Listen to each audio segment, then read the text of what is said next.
अब शिया ये कहते हैं, राफजी ये कहते हैं कि हजूर पाक सल्लल्लाहु अलैहि वसल्लम ने हजरत उमर से फरमाया कि कागज़ कलम लाओ, बोलो कागज़ कलम लाओ, और उमर ने कागज़ कलम नहीं दिया। भाई क्यों नहीं दिया? उस वक्त की बात है जब सरकार को बार बार होश आ रहा था, बार बार गशी पड़ रही थी, तो उन्होंने कहा कि हम आपको तकलीफ में मुब्तला करना चाहते नहीं। तो ये कहते हैं कि जी उमर को पता था अगर कागज़ कलम दे देते तो अली को पहला खलीफा नबी ने लिख देना था, इसलिए नहीं दिया, ना कागज़ दिया ना कलम दिया। इसको कहते हैं हदीस किरतास।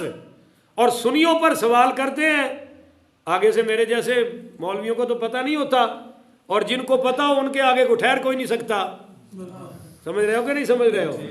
अब हमने उनसे कहा कि जिस वक्त ये मामला हो रहा था घर किसका था? अली का। घर किसका था? मौला अली का घर था जिस वक्त ये बात हदीस किरतास वाला वाक़या हुआ। तो घर वालों में तो मौला अली, अगर हजरत आयशा का घर भी हो तो फिर भी घर वालों में तो अली आते हैं, उमर बाद में आते हैं। तो कागज़ कलम ला के जिम्मेदारी देनी तो मौला अली की थी। पर कहते हैं जी हजरत उमर से कहा कागज़ कलम लाओ, उन्होंने ला कर नहीं दिया। मैंने कहा इससे क्या मतलब निकालो? हो जी पता था अली को खलीफा लिख देना है। अबू बकर उमर उस्मान की तो कहानी ख़त्म हो जानी थी, माअज़ल्लाह अली ने पहला खलीफा बन जाना था। मैंने कहा चलो आगे आओ। इसी मुस्नद अहमद इब्ने हम्बल में मरवियात अली में नोट करे मेरे उलमा खुतबा इस बात को, रवायत आ रही है कि खुद हुजूर ने मौला अली से फरमाया अली मुझे कागज़ कलम ला के दो। तो जैसे हजरत उमर ने लाकर नहीं दिया वैसे ही हजरत अली ने भी लाकर नहीं दिया। बोलो वैसे भी हजरत अली ने भी लाकर, क्योंकि उस वक्त बार बार गशी पड़ रही थी। आप गशी में आ रहे थे, होश में आ रहे थे, पर मैं मुझे कागज़ कलम दे दो, मैं लिख के दे दूं कि तुम बाद में गुमराह।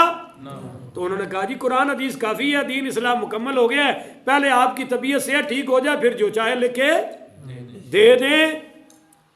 तो हजरत अली ने भी कागज़ कलम नहीं दिया। तो मुझे एक काला कहने लगा शाह जी ये तुम्हारी हदीस की किताब में है। तो मैंने कहा हजरत उमर वाली रवायत भी तो हमारी हदीस की किताब में है, वो लेते हो ये क्यों नहीं लेते? वो भी हमारी किताब की है और ये भी जो काम हजरत उमर ने नहीं किया वही हजरत अली ने भी नहीं किया। अब लगाओ हजरत अली को क्या खतरा था कि मुझे कहीं खलीफा लिख ही ना दे?